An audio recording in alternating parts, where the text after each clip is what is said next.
En este ciclo Hablemos del Demonio.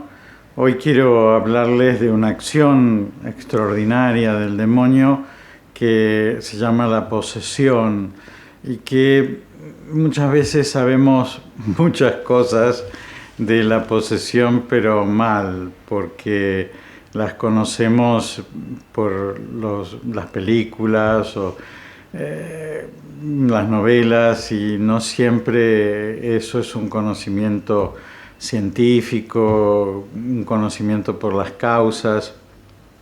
Ustedes saben que se define muchas veces a la cultura contemporánea como un océano de conocimiento con 1 centímetro de profundidad, ¿no es cierto? Es decir, sabemos muchísimas cosas y hablamos tan tranquilamente de muchos aspectos de la cultura o de la ciencia, y muchas veces no lo hacemos con rigor. Y bueno, por eso todos podríamos decir algo porque vimos una película, pero no necesariamente esas cosas son así, aun cuando ciertamente tienen una validez y un cierto arraigo en la verdad, pero muchas veces están exageradas justamente para causar esa impresión. Bueno, lo primero contarles que como es un ciclo de Hablemos del Demonio, tenemos que hablar del demonio. Pero ciertamente es importante que no perdamos de vista que el demonio es un segundón, ¿no es cierto? Es decir, es una criatura, ¿no?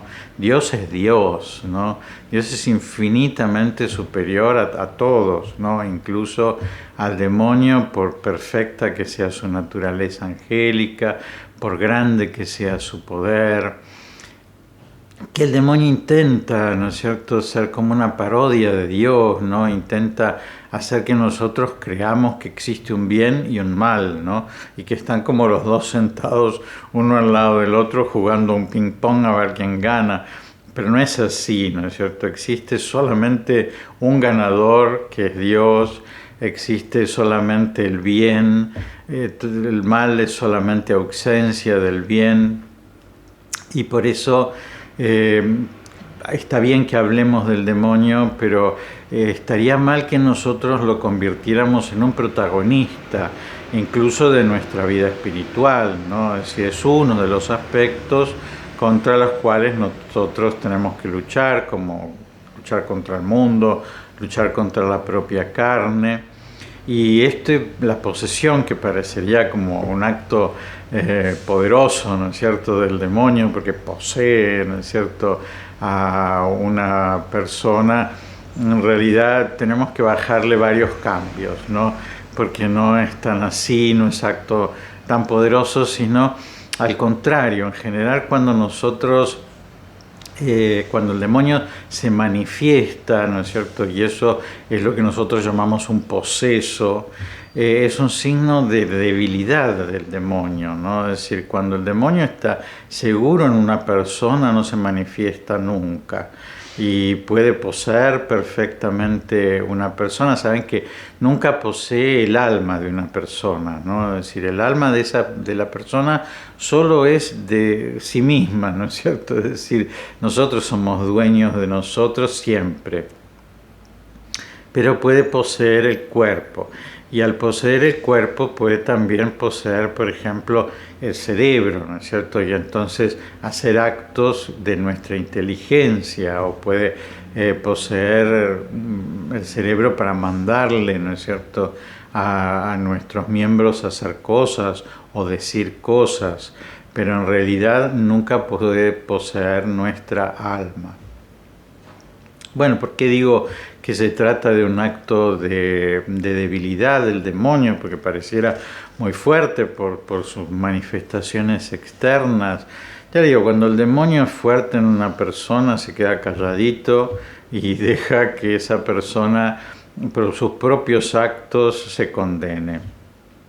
Pero cuando una persona que por alguna razón le ha abierto la puerta al demonio, después vamos a ver cuáles podrían ser esas razones, empieza a hacer actos de amor. Por ejemplo, se enamora, ¿no es cierto?, o por ejemplo se arrepiente, y entonces el demonio pierde poder, y entonces se manifiesta para asustar a esa persona, ¿no es cierto? Para que esa persona piense que no puede dejarlo porque él es el dueño de esa persona.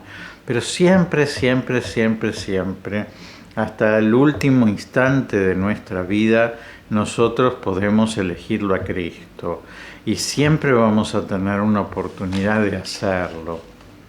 Por eso, cuando el demonio se manifiesta, es importante que la Iglesia actúe para colaborar, ¿no es cierto?, con esa persona que ha empezado un cambio, que ha hecho algo, ¿no es cierto?, por lo cual el demonio ha perdido su instalación completa en esa persona para que se lo pueda sacar de encima.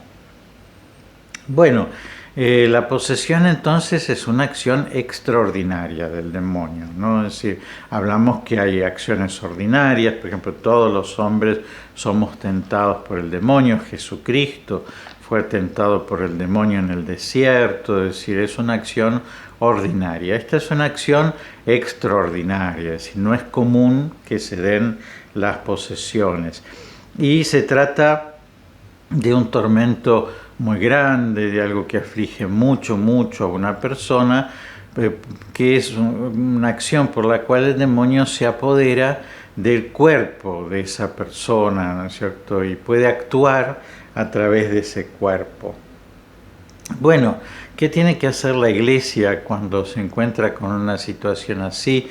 Tiene que hacer un discernimiento, es decir, normalmente un sacerdote, pero bueno, algunas veces no hay sacerdotes, tiene que hacer un discernimiento a ver si se trata de algo que es diabólico propiamente, porque algunas veces se confunden cosas que pueden ser de orden psicológico o cosas que pueden ser de orden clínico. Y entonces cuando hay una manifestación, ¿no es cierto? Por ejemplo, no sé, una persona que habla de otra manera o que tiene actos, ¿no es cierto?, de una furia superior a la normal, bueno, eso puede tener un origen psicológico, psiquiátrico, y entonces conviene mucho la consulta a peritos, ¿no es cierto?, es decir, a personas que tengan pericia en esos campos, ¿no? Ahí no es el sacerdote, ¿no es cierto?, porque el sacerdote algunas veces conoce algo de psicología, pero no es un perito en ese ámbito, o puede ser también algo físico, ¿no es cierto?, una epilepsia, convulsiones, ¿no es cierto?, y entonces conviene la consulta a los médicos, a los que saben, ¿no es cierto?, los análisis clínicos que van a determinar cuál es la causa de esas conmociones de esa persona. Es decir, siempre conviene primero descartar las cosas que sean de un ámbito de salud o de un ámbito psicológico para poder entender, bueno, no, este caso se trata de un tema sobrenatural, se trata de un tema espiritual. ¿Qué es lo que normalmente uno ve que esto tiene que ver con la acción del demonio? Bueno, que la persona habla lenguas desconocidas. Es decir, es una persona que habla castellano, qué sé yo, que podría saber inglés, pero que de repente habla en ruso, ¿no es cierto?, ¿no? Y entonces, ¿pero por qué? ¿Porque estuvo alguna vez? Porque no, nada, ¿no es cierto? Es decir, no hay ninguna razón por la cual conozca esa lengua desconocida. Entonces, ¿quién puede conocer esa lengua que esta persona habla? Bueno, evidentemente un espíritu.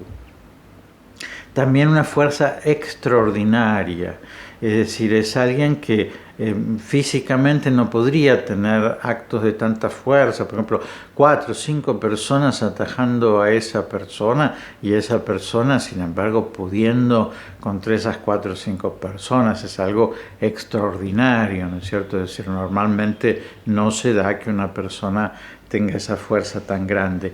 Y lo mismo el conocimiento de cosas ocultas, es decir, se dan cuenta de cosas que los hombres no nos damos cuenta. Aristóteles dice, nada hay en la inteligencia que no haya pasado antes por los sentidos.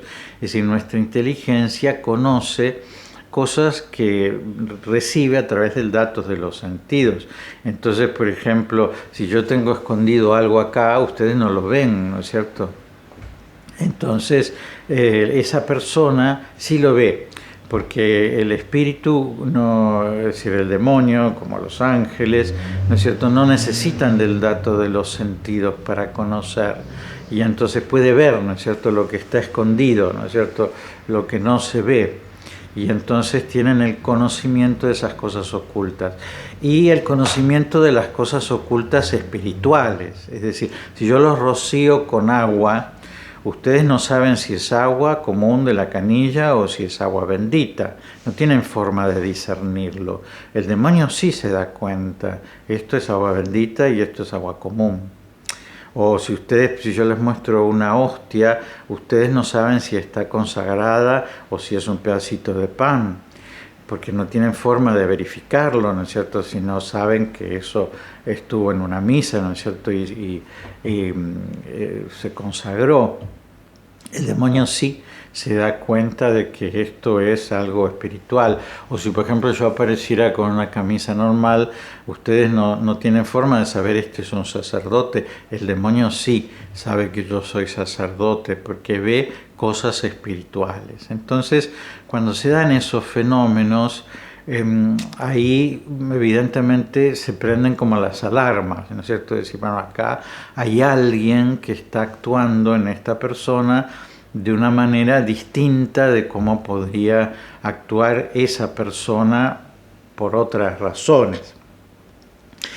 Muchas veces emerge en esa persona una segunda personalidad, y cuando la persona vuelve en sí después de esos trances, no recuerda nada, tiene una amnesia absoluta. La segunda personalidad siempre tiene un carácter maligno, es decir, tiene una personalidad, la suya, que tienen cosas buenas y cosas malas como la de todos nosotros, pero de repente entra en un trance en donde pierde, ¿no es cierto?, la conciencia, ¿no es cierto?, tiene una amnesia con respecto a lo que pasa en ese tiempo, y ahí en esa segunda personalidad se manifiesta todo lo maligno, ¿no?, todo lo malo. En esto de la división de la personalidad es donde hay que trabajar, por ejemplo, en el tema psiquiátrico, ¿no? Porque la esquizofrenia, ¿no?, la ruptura de una personalidad puede tener un origen que sea psiquiátrico, no que sea sobrenatural, y entonces hay que distinguir si esa segunda personalidad no es un quiebre de la personalidad de esta persona, que además muchas veces cuando se quiebra una personalidad, de un lado queda todo lo bueno de esa persona y del otro lado queda todo lo malo. Entonces, bueno, es importante hacer esas consideraciones psiquiátricas y esas consideraciones médicas. Bueno, pero ¿por qué ocurre una posesión? Bueno, los santos padres dicen que el demonio es un perro feroz, terrible, que busca destrozarnos, que realmente es espantosamente malo, pero que no muerde, porque es un perro atado, ¿no?, que no muerde al que no se le acerca. Es decir, de alguna manera nosotros tenemos una protección de Dios frente al demonio, porque evidentemente, si no, no podríamos, ¿no? El demonio es más inteligente y más poderoso que nosotros porque es un ángel y tiene una inteligencia angélica y una voluntad angélica que es más poderosa que la inteligencia y la voluntad del hombre. Entonces, ¿qué pasa? Bueno, Dios nos protege. Dios lo tiene atado al demonio, ¿no es cierto? Ahora, si nosotros nos metemos, ¿no es cierto?, en su mundo, si nosotros le abrimos una puertita, entonces ahí el demonio puede entrar. ¿Cómo se abren puertas a la acción del demonio? Bueno, un pacto con el demonio, por ejemplo, eso abre una puerta. Nosotros libremente hacemos un pacto con el demonio, por lo cual le permitimos algunas cosas. ¿Por qué puede hacerse una persona un pacto por el demonio? Porque el demonio tiene poder y puede darnos cosas. Entonces una persona puede hacer un pacto para tener éxito, puede hacer un pacto para obtener, no amor exactamente, ¿no es cierto?, pero conquistas. es decir, puede ofrecer, ¿no es cierto?, al demonio su persona a cambio de cosas que el demonio puede darle. Esto pareciera un poquitito como Doctor Faustus, ¿no? Es decir, algo medio extraordinario en medio de la Edad Media, pero no se crean, por ejemplo, en el mundo del delito, hay muchas personas que pactan con espíritus o con el demonio o con la muerte o con cosas así para que lo protejan, ¿no es cierto?, ¿no?, de caer preso, de terminar muerto en un asalto o lo que fuera. Y entonces esas cosas abren esas puertitas que el demonio evidentemente aprovecha para entrar.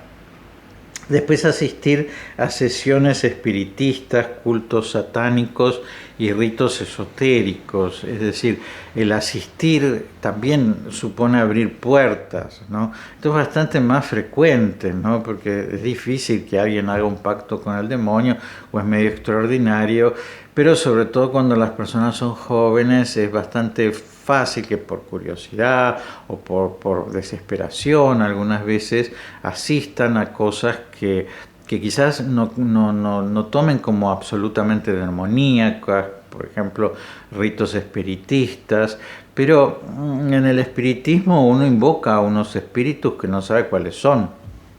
Y quizás uno cree que en esa sesión espiritista le habló la abuelita, pero el demonio es el padre de la mentira, ¿no es cierto? Es decir, se puede hacer pasar por otro espíritu para que justamente nosotros abramos esa puerta, ¿no? Entonces todo acto por el cual nosotros nos abrimos al demonio, el uso de amuletos, supersticiones, ritos, ¿no es cierto?, por los cuales nosotros participamos de cosas con espíritus, pero ya les digo, cosas que no son tampoco tan extraordinarias, ¿no? Es decir, ritos, bandas, ¿no es cierto?, cosas que no están tan lejos, ¿no es cierto?, de nosotros, el juego de la copa, la ouija, ¿no es cierto?, es decir, cosas que son bastante ordinarias, bastante frecuentes, pueden abrir puertitas al demonio. Tampoco quiere decir que una persona que hizo eso quede posesa, ni muchísimo menos, ¿no? Y además un exorcismo maravilloso y muy fácil es la confesión, ¿no es cierto?, ¿no? Es decir, si nos confesamos humildemente de ese pecado desaparece, es decir, Dios lo borra, y al desaparecer también desaparecen todas estas puertitas abiertas. Bueno, y después también que así como la persona se puede entregar a través de un acto, los padres de una persona pueden entregar a un hijo a través de un acto, ¿no es cierto?, por el cual lo ofrecen, ¿no es cierto?, al demonio. Bueno, extraordinariamente, pero existe en la historia el que personas que son muy buenas y muy santas han padecido esta posesión del demonio, pero es como un capítulo aparte, ¿no? Así merecería un programa entero, ¿no es cierto?, porque es en orden a que dentro del campo de batalla de esa persona, así como cada uno de nosotros, ¿no?, es un campo de batalla entre el bien y del mal, dentro del campo de batalla de esa persona hay una acción mucho más definida, ¿no es cierto?, del demonio, y mucho más definida de la persona, ¿no es cierto?, que con mucha santidad lo repele, ¿no es cierto?, lo rechaza. Bueno, entonces, ¿qué es lo que hace la Iglesia, ¿no es cierto?, frente a un caso de posesión? Porque ya les digo, el demonio no es más poderoso que Dios, siempre Dios es el que dice la última palabra. Jesús ha tenido poder sobre el demonio, ha realizado exorcismos, le ha dado ese poder a los apóstoles también han realizado exorcismos, los sucesores de los apóstoles son los obispos tienen la plena capacidad para realizar un exorcismo. ¿Qué es lo que hacen normalmente? Bueno, como el exorcista es todo sacerdote por la ordenación sacerdotal, pero el que tiene esa plena capacidad es el obispo. Entonces el obispo delega en un sacerdote esa capacidad de ejercer en nombre suyo este poder exorcista. ¿Que cómo lo elige? Bueno, en general elige una persona que sea muy virtuosa, entonces que no fácilmente caiga en las garras del demonio, una persona que esté capacitada, es decir, que conozca, ¿no es cierto?, cómo hay que actuar en estas situaciones, ¿no es cierto? Y entonces esa persona, en nombre del obispo, ¿no es cierto?, por la delegación que tiene del obispo, va a ser el exorcismo, ¿no es cierto?, es decir, la acción por la cual la Iglesia enfrenta la posesión del demonio. Ahora, en un caso extraordinario, ¿no es cierto?, es decir, si se diera de repente que no hay un exorcista a quien llamar, ¿no?, y se manifiesta en una persona el demonio, cualquier sacerdote tiene que realizar un exorcismo, y por eso es bueno que esa persona conozca, ¿no?, y maneje de alguna manera el ritual de exorcismo, aun cuando muchas veces nunca tenga que ejercerlo durante toda su vida. Entonces el exorcismo es una práctica antigua de la Iglesia por la cual un ministro sagrado conmina y ordena al espíritu maligno a abandonar a su víctima sobre la que ejerce un poder despótico. Esto lo dice el padre Carlos Alberto Mancuso, que era un exorcista extraordinario, ¿no es cierto?, de la ciudad de La Plata, en su libro Mano a mano con el diablo. Bueno, entonces, ¿cómo tiene que hacer un exorcista? Primero tiene que comprobar que se trata de un caso auténtico de posesión, como les decía, con todos esos recaudos, ¿no es cierto?, de ver esos síntomas y de saber que no se trata de algo psiquiátrico o de algo clínico. Y entonces, con la autorización del obispo, procede a hacer un exorcismo usando el ritual de exorcismo, ¿no es cierto? Existe un ritual para el exorcismo mayor, y lo ideal es que a ese sacerdote que está realizando el acto de exorcismo lo acompañe un grupo de oración, ¿no?, que esté pidiéndole a Dios que proteja a ese sacerdote y que libere a esa persona para que eso tenga mucha más fuerza, ¿no?, la oración de la comunidad. Bueno, siempre en el exorcismo hay dos partes. Una parte en donde se pide a Dios por esa persona, ¿no es cierto?, y otra parte en donde se conmina al demonio, se lo obliga al demonio a dejar esa persona. ¿Cómo un hombre puede obligar al demonio, ¿no es cierto?, algo solamente en nombre de Jesucristo, ¿no? Es decir, solamente, por eso es importante, ¿no es cierto?, el uso de la estola, ¿no?, que es lo que convierte a un sacerdote en un ministro de Jesús, ¿no?, porque en nombre de Jesús tiene que ordenarle al demonio que deje esa persona. Bueno, para eso es importante que le vaya ordenando cosas al demonio y que el demonio se vaya sometiendo, ¿no es cierto?, al poder de Jesucristo. Porque el demonio intentará mantenerse oculto, porque lo último que quiere es abandonar a su presa. Entonces el sacerdote exorcista lo va a conjurar, es decir, lo va a ordenar que se manifieste, cómo entró, cuándo entró en el cuerpo de esa persona, y es muy, muy importante que consiga que el demonio le revele su nombre. Pareciera una estupidez, ¿no es cierto? ¿Para qué queremos conocer el nombre del demonio? No es que lo vamos a poner entre nuestros contactos, pero evidentemente revelar el nombre es un acto de sometimiento, ¿no es cierto? Decir quién soy. ¿Se acuerdan ustedes cuando en ese episodio a Jesús le dice somos legión, ¿no es cierto? Es decir, somos varios, ¿no? Bueno, de la misma manera, ¿no? Es importante que el sacerdote exorcista le arranque al demonio la confesión de su nombre. Es un acto en el cual evidentemente Dios se muestra su poder y el demonio acepta su sometimiento como criatura que es, ¿no? ¿Cuánto dura un exorcismo? Bueno, algunas veces basta con un acto de exorcismo, otras veces se prolonga, podría prolongarse semanas, meses, años, ¿no es cierto? Es decir, eso no sabemos incluso exactamente de qué depende, dependerá de la fuerza con la cual el demonio está presente en esa persona, dependerá de la apertura que tiene esa persona para ser liberada, dependerá del poder y de la santidad que tiene ese exorcista, de la convicción que tiene acerca del poder de Jesús, porque ciertamente lo que es importante es que el exorcista no crea que es porque él habla bonito o porque él es muy santo, no es cierto, que el demonio se va a ir, ¿no? El demonio se ríe de todos nosotros, ¿no es cierto?, sino que solamente es por el poder de Jesucristo. Bueno, en la Iglesia Católica solo el sacerdote puede ser exorcista y tiene que ser nombrado por el obispo.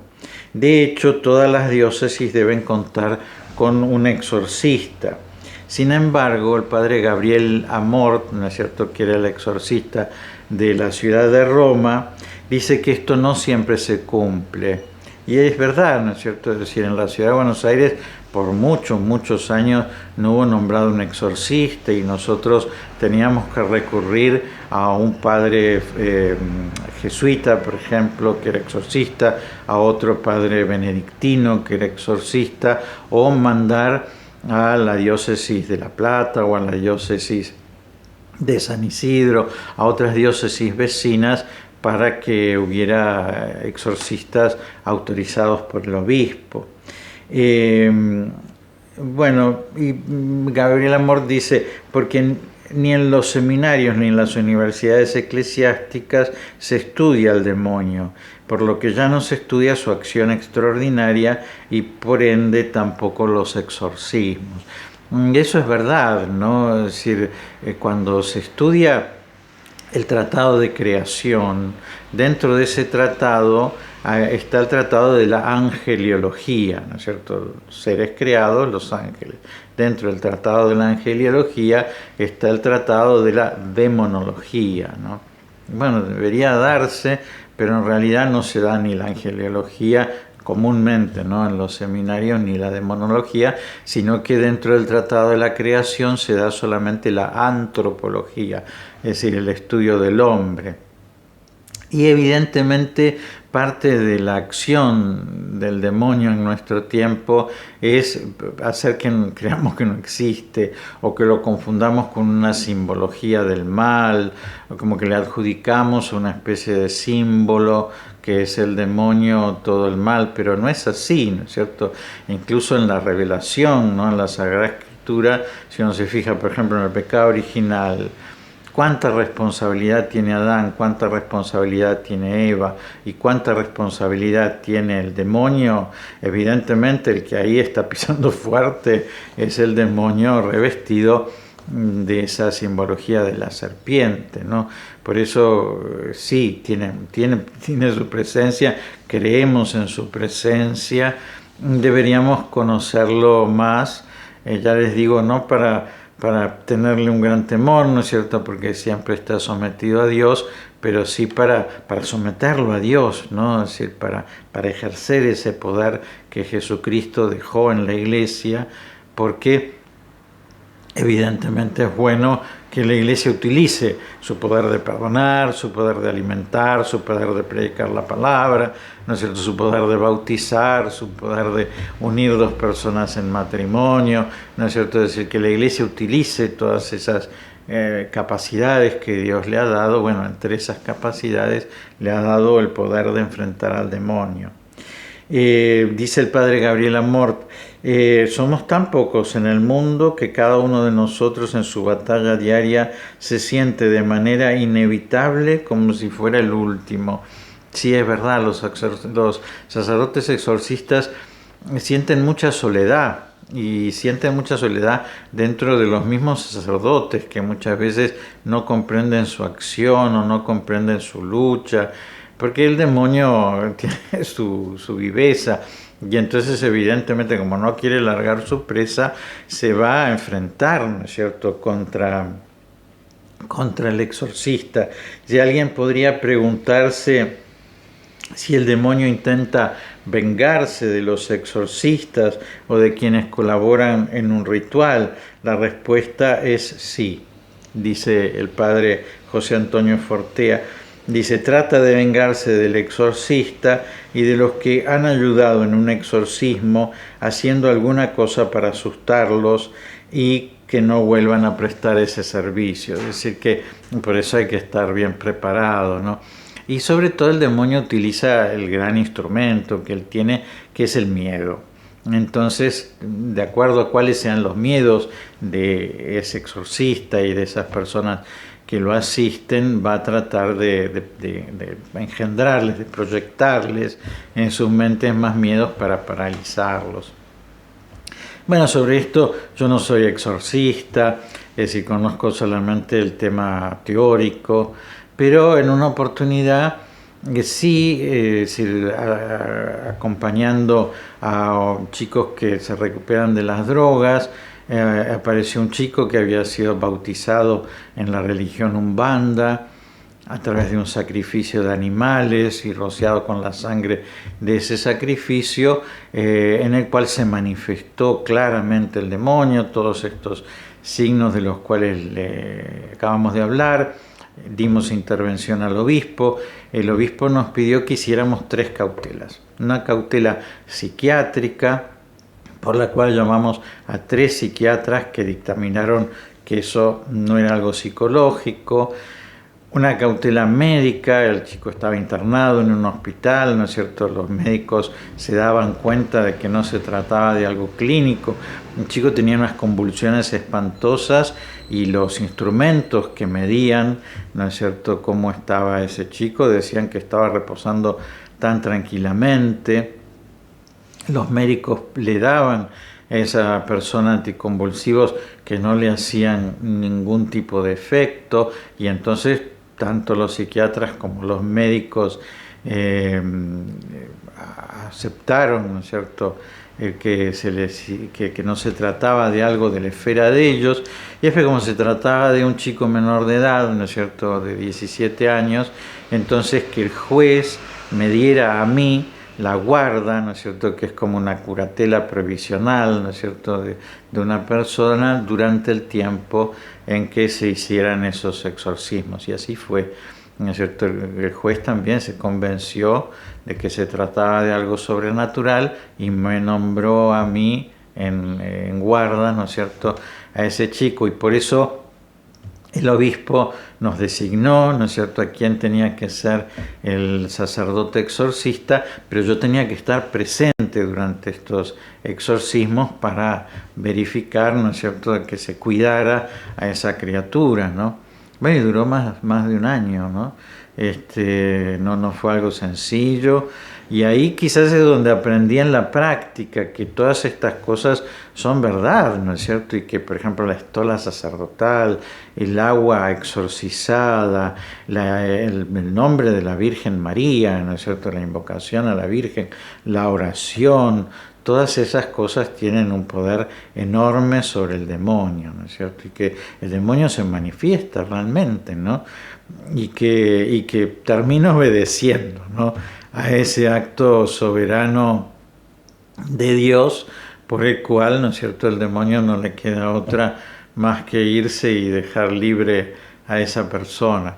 Así que bueno, esa es mi pequeñísima experiencia sobre el tema. Después, siempre que han pasado cosas, se las he dado, ¿no es cierto?, a las personas que tienen esta capacidad, este discernimiento y este ministerio por parte del obispo. Bueno, gracias a Dios, en este momento en la ciudad de Buenos Aires sí tenemos un exorcista, un padrecito fantástico, el padre Gustavo Seibane, que está en la parroquia de Nuestra Señora de la Piedad, en la calle Bartolomé Mitre, que es un santito, ¿no es cierto?, un hombre de oración, un hombre es muy extraordinario, pero pobrecitos, ¿no? Es decir, acompañémoslo en la oración para asistirlo en este trabajo, en este ministerio tan difícil.